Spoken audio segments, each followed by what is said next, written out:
సంగారెడ్డి జిల్లా పటాన్చెరు నియోజకవర్గం ఇంద్రేశం గ్రామ సర్పంచ్ దండు నరసింహ ఆధ్వర్యంలో ప్రజాపాలన అభయహస్తం గ్యారెంటీల దరఖాస్తు శ్రీకారం కార్యక్రమాన్ని చేపట్టారు. పటాన్చెరు నియోజకవర్గం పరిధిలోని ఇంద్రేశం గ్రామంలో సర్పంచ్ దండు నరసింహ మరియు ఉప సర్పంచ్ శివకుమార్ గౌడ్ ఆధ్వర్యంలో ప్రజాపాలన అభయహస్తం గ్యారెంటీల దరఖాస్తుల స్వీకరణ కార్యక్రమానికి ముఖ్య అతిథులుగా MPDO Bansilal, ZPTC Supraja Venkatareddy, MPP Sushmashri Venugopal Reddy ఇరువురు విచ్చేసి కార్యక్రమాన్ని ప్రారంభించారు.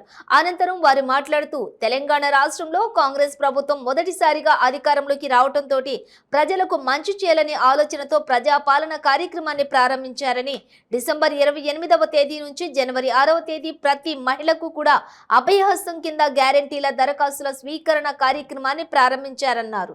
ఇందులో మహాలక్ష్మి, రైతు భరోసా, గృహజ్యోతి, ఇందిరమ్మ ఇండ్లు, చేయుత పథకములు నిర్వహించారు. అందరికీ కూడా న్యాయం చేసే విధంగా కాంగ్రెస్ ప్రభుత్వం తెలంగాణ రాష్ట్ర ముఖ్యమంత్రి రేవంత్ రెడ్డి ఆధ్వర్యంలో ముందుకు సాగుతుందని, తెలంగాణ రాష్ట్రంలో ఉన్న ప్రతి ఒక్కరూ దీనిని సద్వినియోగం చేసుకోవాలని కోరారు. ఈ కార్యక్రమంలోని ఇంద్రేశం సర్పంచ్ దండు నరసింహ, ఉప sarpanch Shivakumar Goud, MPTC Manemma, EO Subhash, ward సభ్యులు, మాజీ సర్పంచ్ బండి శంకర్, కాంగ్రెస్ సీనియర్ మహిళలు, నాయకులు, మన్నే లక్ష్మి, గ్రామ ప్రజలు తదితరులు పాల్గొన్నారు.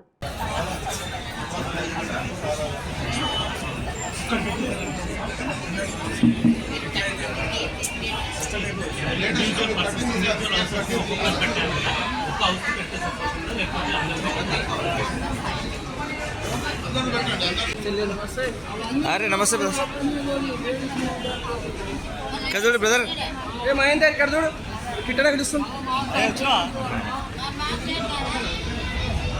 ఓకే రైట్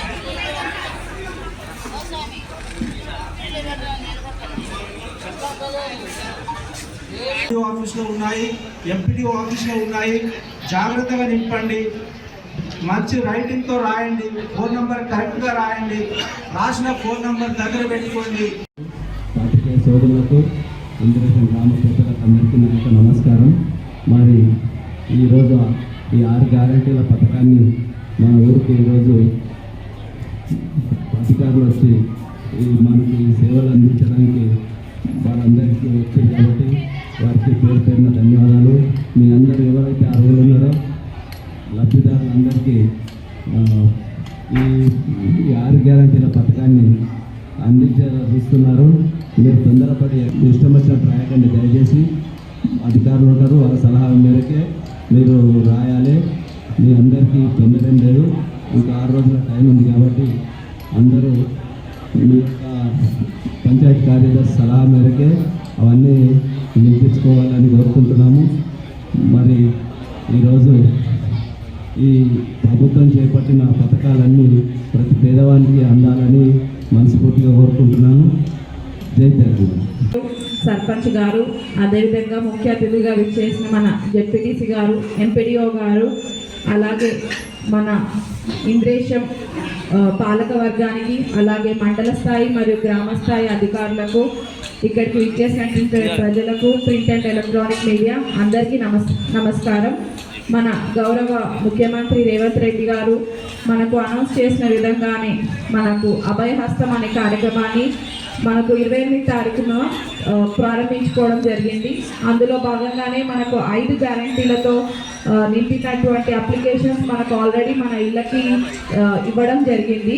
అందులో ఉన్నటువంటి 5 గ్యారంటీల్లో ప్రజలందరూ 1కి 2 సార్లు ఆలోచించి అధికారుల సహకారం తీసుకొని అందులో ఏది మనకు వర్తిస్తుంది అన్న అంశాన్ని మనం గుర్తించుకొని దాని ప్రకారం ఆ ఫామ్ని ఫిలప్ చేయవలసిందిగా నేను కోరుతున్నాను. ఇందులో చాలా మందికి చాలా డౌట్స్ ఉన్నాయి. ఇప్పుడు మనకు గృహలక్ష్మి, మహాలక్ష్మి పథకం అనే స్కీమ్లో మనకు 3 అంశాలు ఉన్నాయి. ఒకటి ఫ్రీ బస్ అనేది మనం ఆల్రెడీ మనకు గౌరవ ఎమ్మెల్యేగా చేతుల మీదుగా లాంచ్ చేసి అది ఉపయోగంలోకి వచ్చింది.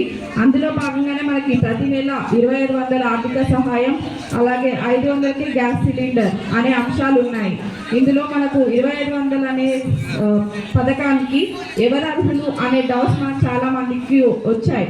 అంటే ఇప్పుడు ఒకటే ఇంట్లో 3, 4 లేడీస్ ఉన్నారనుకో, అందులో ఎవరి నుంచి స్టార్ట్ అయింది. 6వ తారీఖు వరకు ఈ అప్లికేషన్ ఫామ్స్ అన్నీ తీసుకుంటారు. మనం ఇప్పుడు దాకా 2 రోజుల్లో 8 గ్రామాలు కంప్లీట్ చేసుకున్నాము. 9వ గ్రామం నందిగాం అయిపోయింది. ఇది 10వ గ్రామం మనకి ఈ 3 రోజుల్లో. సో మనకి 6వ తారీఖు వరకు టైం ఉంది కాబట్టి, కానీ ఒకటి మీరు అందరూ గుర్తు చేసుకోవాలి, రేపు మరియు ఎల్లుండి అంటే 31 మరియు 1న ఫామ్స్ తీసుకోరనుకుంటా కదా సార్. ఈ 2 రోజులు నిర్ణయించి 6వ తారీఖు వరకు మీకు టైం ఉంది. దాని తర్వాత కూడా మన ఎంపీడీఓ ఆఫీస్ మళ్ళీ ఎంఆర్ఓ ఆఫీస్లో అప్లికేషన్ స్వీకరిస్తారు కాబట్టి ఒకవేళ ఇక్కడ మీకు కుదరకపోతే అక్కడ కూడా పోయి ఇవ్వచ్చు. మనకి ఇప్పుడు చెప్పినట్టు మన ఎంపీడీఓ గారు యాక్చువల్లీ అర్హులు ఎవరు అనేది మనకి ఇంకా గైడ్ లైన్స్ రాలేదు కాబట్టి ప్రభుత్వం ఇచ్చే పథకాలు ప్రతి ఒక్కరికి ఉపయోగించాలి కాబట్టి ప్రతి ఒక్క కుటుంబ సభ్యులు ఈ ఫామ్ ఫిల్ చేయాలి. దీనిలో మీకు ఏదేదే వర్తిస్తుందో అవన్నీ అప్లికేషన్ ఫామ్లో మీరు టిక్ చేయండి. ఎందుకు అంటే మనకి గైడ్ లైన్స్ ఎలా వస్తుందో మనకి తెలియదు. ఇప్పుడు 200 యూనిట్స్ ఫ్రీ అన్నారు, కానీ ఆ 200 యూనిట్స్ ఎవరికి ఫ్రీ అనేది మనకు తెలియదు కాబట్టి ప్రతి ఒక్క కుటుంబ ఒక అప్లికేషన్ అది కూడా టిక్ చేస్తే రేపు గైడ్ లైన్స్ ప్రకారంగా మనం అర్హులైతే మనకు వస్తుంది, లేదు అంటే వాళ్ళు ఆటోమేటిక్గా క్యాన్సిల్ చేస్తారు. కాబట్టి ప్రతి ఒక్కళ్ళు ఈ అన్ని లబ్ధి పొందాలి అని నేను కోరుకుంటున్నాను.